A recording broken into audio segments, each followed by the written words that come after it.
Hi, this is Will, the werewolf, not my real name. This is an actor's voice, doing the voices, that's why I don't need to disguise it. And what I do as the actor is I read out the transcriptions of Will that he sends us. So this is the latest transcription from Will. If you want to actually speak to Will, he is an administrator on the www.werewolf.host. So if you want to speak to a real live werewolf, there is one available to speak to on that website. If you enjoy the stories, then please subscribe, and if you like them, and if you have any comments, please pass comments. If you have any ideas of stories that you would like Will to talk about, then also you can either leave comments here, they'll get back to him from Louis, and they will then be looked at and stuff. If you want to speak to Will, as I say, on the website, you can ask him stuff, and he's already been answering some questions on there and fun stuff like that. So I'll get on with reading Will's story. So now I'm going to take the character of Will. I met some victims through the wonderful diversity of dating apps that are out there. They are brilliant for singles and cheaters looking for love or just to bang, and werewolves looking for lunch. Sometimes technology can be a burden to my life, as you can imagine. CCTV is fucking everywhere, and every bastard has a mobile phone with a 50 billion pixel camera built into it. Having said that, some things like dating apps are great. These apps are based mainly on how good looking you are. So objective. I mean, who wants to actually speak to a person with an interesting life or personality? I mean, of all the qualities that we should choose our partners on, it should be entirely based on how attractive we are in a filtered and specially chosen picture.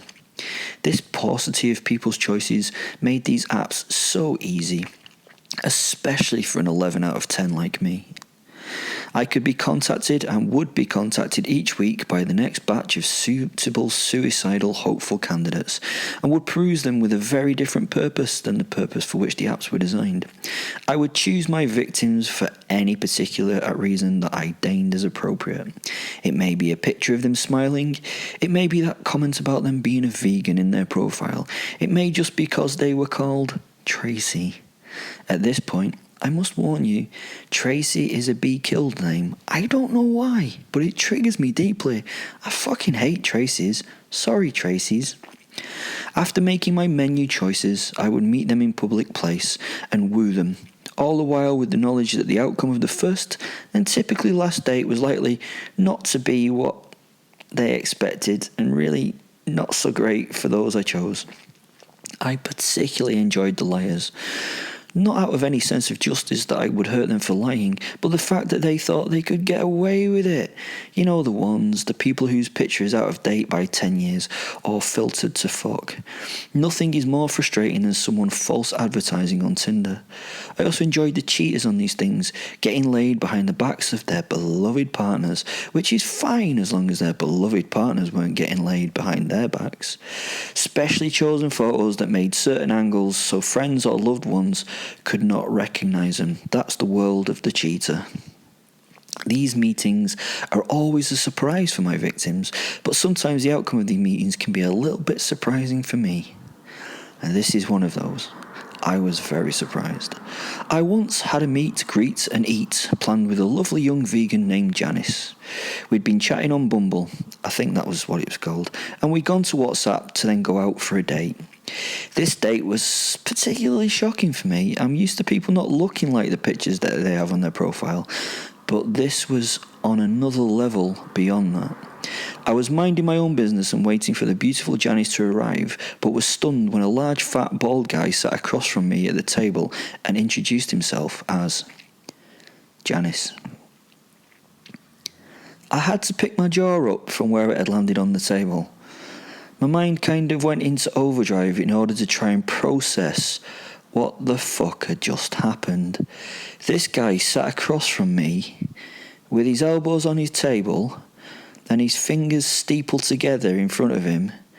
He also had this mad nervous twitch going on in his right eye. For the longest time, and the most uncomfortable time, I just sat looking at him in silence. I flitted through many emotions very quickly.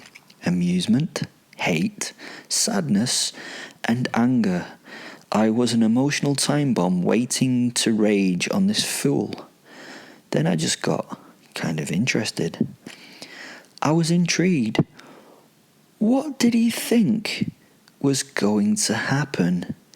He had pretended to be this girl, this good-looking, interesting girl, and then he thinks that I might consider saying yes to him. What the fuck is going on? I asked him as I played with a packet of sugar that had come with my coffee. I could not hold eye contact with him. I knew if I did, I would freak out and kill every cunt in Costa's. Yeah. My name is Janice, he said, and offered me his hand to shake, which I did for some reason. He then went into detail about how he was a man trapped in a woman's body. I didn't understand that. Maybe I have no idea. A woman trapped in a man's body? Anyway, and that the only part of his profile that was not real was his sex and the pictures. I sat there, not knowing really how to react. I was in so much conflict. I could actually not bring myself to do anything but listen to the vacuous crap that he was vomiting at me. Fen, my posit, my wolf soul, he just sat there next to the table, staring at this devilishly bald creature. I could sense his mind was blown, and he was inactive due to the overload of this information. He then took it further and told me that if he were a girl, he would look like Janice. He would do yoga like Janice. He would be a 24-year-old fitness model like fucking Janice. Can you see why I was a little stunned here and a little bit disappointed? You might have gathered that this fat bald guy in his late 40s was not fucking Janice. I told him I admired his bravery and asked what did he actually expect from this date and meeting me. He said he wanted to be treated like the beautiful woman he was inside. So I thought, fuck it, I'm here, so why not? I know, usually I'm a complete prick, but this time I thought, fuck it, I can do this for this man. So I did. I flirted and held his large, sweaty, disgusting hand. I looked into his puffy eyes and told him how they stood out and how they were the highlight of his face and shit like that. He loved it. He was coy and feminine, and I gave this man some pure joy. I then, after a length of time, said I had to leave. I'd done a kind thing. I had helped someone who needed it. So I tried to leave, feeling that it was not such, a shitbag thing for me to do. I now had enough of Janice, so I made my apologies and tried to get the fuck out of there. But oh no, he said that he would walk me out to the car park. So I could not think of any excuses, and I thought telling him to fuck off at this stage would be a bit much. So we walked out together, and he gently tried to hold my hand. I tried to continue the conversation as I wandered, and at my car, this hulk of a man asked me if he could come home with me. I wondered why. So I asked him. He said he wanted to be held, to be made to feel safe, to feel the love that he deserved as this beautiful woman. So I treated him just like 90% of the women I hook up with. I took him back to mine and I ate the fat, piss-taking wanker